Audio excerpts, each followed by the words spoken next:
So guys, the second photo shoot of the day was sort of 6 PM onwards, and another bluebell wood, but what we wanted to capture here was sunset into dusk and then into darkness, and trying out the Sigma 135 Art Series lens against the Sony 135 G Master lens.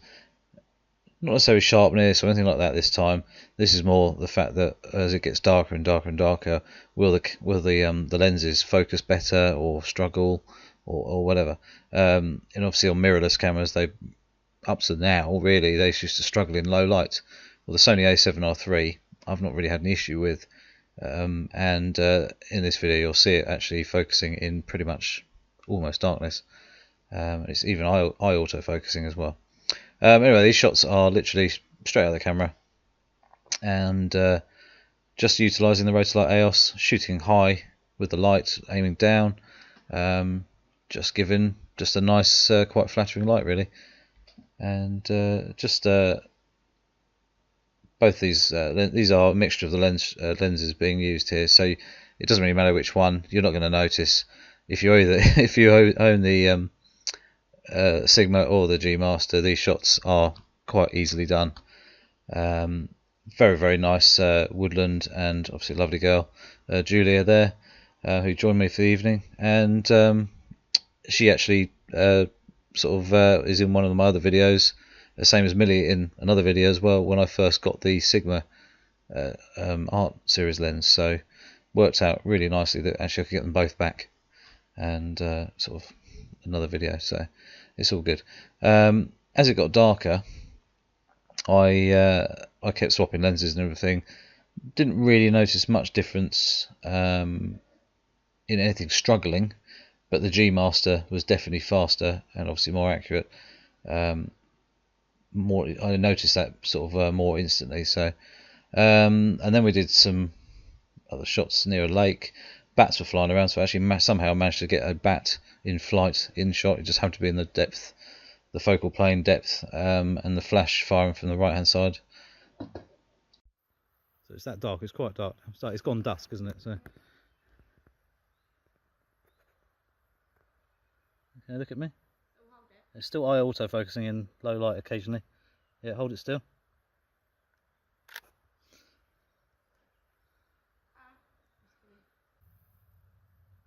So this is the Sigma.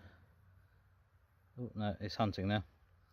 The camera's found you, but not the... No, the lens can't spot you at all. So here are some shots from the Sigma. Ignore the noise. This is literally just an autofocus test. I'm shooting at ISO 2000 upwards in almost complete darkness. There's no extra lighting. The only light that was available is a little bit of that sort of after dusk, quite a long way after dusk actually, where you get a little bit of blue sky very slightly. And that's the only light source we had, and obviously it's there, but as you can see in the background. But in the real world, it was actually pretty dark. I could hardly see her with my naked eyes. So you can see here the Sigma was actually focusing pretty well actually in the dark. Wasn't face detecting or eye auto focusing at all, but it did miss a few times, and it definitely hunted quite a lot. I took probably 3 to 4 times longer to get the photos like this, and then it would randomly just focus off into the distance somewhere, completely ignore Julia completely, especially when she was moving like this in the swing. When she was stationary, didn't seem too bothered. It would focus on her quite quickly. When she was swinging backwards and forwards, and this one here relatively slowly. So all in all, actually did pretty well. It's not as bad as I thought it was going to be, but it did hunt quite a lot. This shot here is actually how dark it was for our naked eyes, so this is what I was kind of dealing with. I could see her, but not all that well, and as you can see there, the sky was about that dark, so not a lot of light at all. We are in the sort of wooded area as well, so even shaded. So shooting at sort of ISO 2000 up to sort of 10,000 ISO, you can see here, but it was actually face detect, and it did eye autofocus, as you saw in the little video clip there, a couple of times. And with the G Master, it just didn't seem to worry at all. I didn't miss any shots at all. It didn't hunt, and these shots here, yeah, they're noisy as anything, but in fact, if you just convert them to black and white, they actually don't look too bad. but no lighting used at all. So there was no street lighting, no flash used, no torches, no nothing. It was literally as dark as you saw back there a few seconds ago. Unbelievable, actually, the way. Well, that's up at, I don't know what the ISO is on that one, but it's up quite high. But a few of the slightly soft shots are actually still in focus, but it's just my shutter speed was slightly too low. It was a bit of a, obviously, guessing game at the time. But it just proves they are getting better and better and better. But that Sony G Master, this is where it shines, is literally in the dark. It doesn't seem to worry. This is a 1 second exposure. There's a little bit of movement, so I was just messing around just there. As you can see, she's actually still sharp and the background's blurry. This here, it didn't face detect as such, but her feet are sharp. But that might she just might have moved slightly forwards or backwards in the picture, but obviously her feet are stationary on the floor, so they're still sharp. This shot here is quite nice.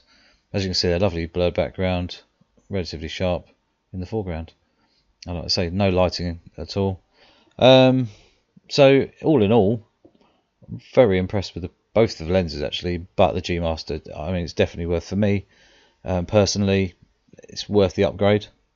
It just works more fluidly, it's quicker, and it just for product shoots and stuff like that as well, I can actually now get 10 centimeters closer using that lens, so that's a benefit as well. And it's just a case of, you know, it's what you need end of the day. It's also budget, it's what you need it for. I do a lot of outside shooting generally like this, which I enjoy. Studio, it could be products and things. Occasionally it is a portraiture, but then an 85mm is available as well. So that's what all the different lenses are for. You've got the choices that you want to use. But the 135 is I really love it outside. And obviously this evening, from it starting to get dark, and obviously the sunset that didn't happen, through to this where it was completely dark pretty much, amazing.